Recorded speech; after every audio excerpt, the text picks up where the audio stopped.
Assalamualaikum warahmatullahi wabarakatuh. Semangat pagi anak-anak hebat 5A. Bagaimana kabar kalian? Semoga kalian semua dalam keadaan sehat.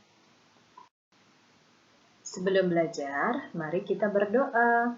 Bismillahirrahmanirrahim. Rabbi zidni ilma warazukni fahma. Amin. Untuk hari ini kita memasuki tema 5 subtema 1 pembelajaran 4. Pelajaran pertama yang dibahas adalah IPS dengan materi kenampakan alam pada peta. Peta adalah gambaran permukaan bumi yang digambar pada bidang datar dengan menggunakan skala tertentu. Dengan peta, kalian dapat melihat letak geografis suatu negara. Selain itu, kalian juga dapat melihat kenampakan alamnya. Contoh kenampakan alam antara lain gunung, dataran tinggi, dataran rendah, sungai, laut, samudra, dan selat. Dalam peta, kenampakan alam digambarkan dalam bentuk simbol atau warna. Dan ini adalah simbol yang ada di peta atau dikenal dengan nama legenda. Dengan mengetahui kenampakan alam suatu tempat, kalian dapat mengetahui potensi sumber daya alam yang tersedia. Selain itu, kalian juga dapat mengetahui mata pencaharian penduduknya. Kenampakan alam akan berpengaruh terhadap mata pencaharian penduduknya.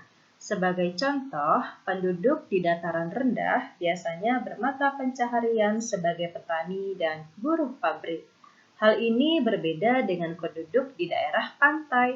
Penduduk daerah pantai biasanya bermata pencaharian sebagai nelayan petambak garam. Untuk penduduk yang berada di daerah dataran tinggi, bermata pencaharian sebagai petani teh, sayur-sayuran, dan buah-buahan. Sekarang, perhatikanlah peta Pulau Sumatera. Pulau Sumatera terletak di barat gugusan Kepulauan Nusantara.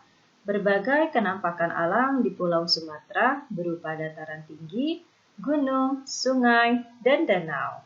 Berbagai kenampakan alam tersebut dimanfaatkan masyarakat untuk kegiatan perkebunan seperti karet dan kelapa sawit, pertanian, perikanan, dan peternakan.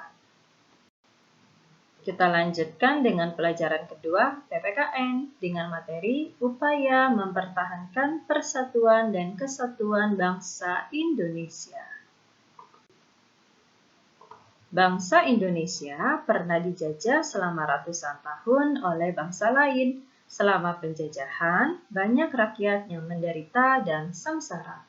Penderitaan rakyat ini mendorong para pemuda untuk melakukan perlawanan kepada penjajah. Mereka mendirikan organisasi-organisasi pergerakan untuk memerdekakan bangsa Indonesia dari belenggu penjajah. Organisasi pertama yang didirikan pemuda Indonesia adalah Budi Utomo. Budi Utomo didirikan pada tanggal 20 Mei 1908 oleh Dr. Wahidin Sudirohusodo dan Dr. Sutomo. Sampai saat ini, tanggal berdirinya organisasi Budi Utomo, tanggal 20 Mei, diperingati sebagai Hari Kebangkitan Nasional. Budi Utomo merupakan salah satu organisasi untuk memperjuangkan kemerdekaan bangsa Indonesia. Sebagai generasi penerus bangsa, kalian harus meneruskan perjuangan para pejuang dengan mempertahankan persatuan dan kesatuan. Caranya antara lain, 1. Menerapkan sikap saling menghormati dan menghargai terhadap sesama.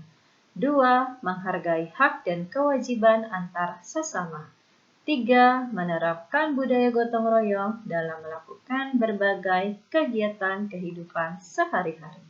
4. Memiliki sikap peduli terhadap sesama dan lingkungan sekitar. 5. Menolong orang lain yang terkena musibah. 6. Menyelesaikan masalah secara musyawarah mufakat. 7. Memiliki rasa toleransi yang tinggi terhadap sesama.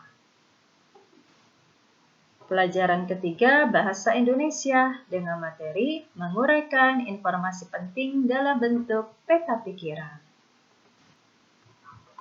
Untuk menyajikan informasi dalam bentuk peta pikiran, kalian perlu menentukan pokok pikiran setiap paragraf dari teks yang disajikan. Informasi juga dapat digali dengan membuat daftar pertanyaan, apa, siapa, di mana, mengapa, kapan, dan bagaimana.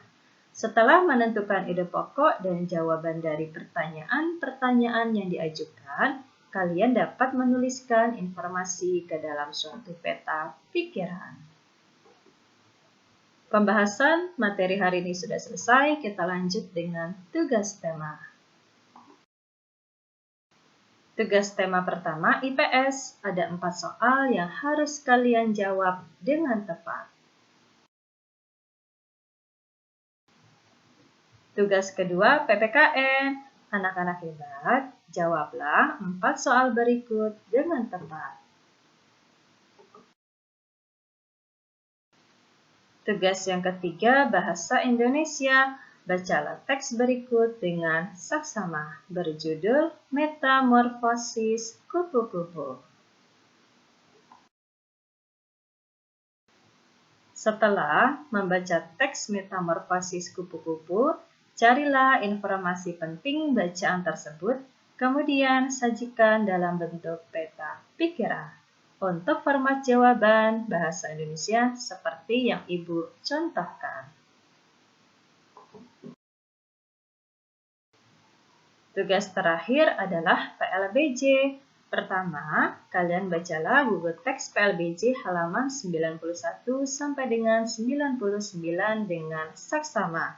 Yang kedua, mengerjakan soal halaman 100 bagian B nomor 1 sampai 5. Anak-anak hebat 5A, sekian sudah untuk pembelajaran kita di hari ini. Wassalamualaikum warahmatullahi wabarakatuh.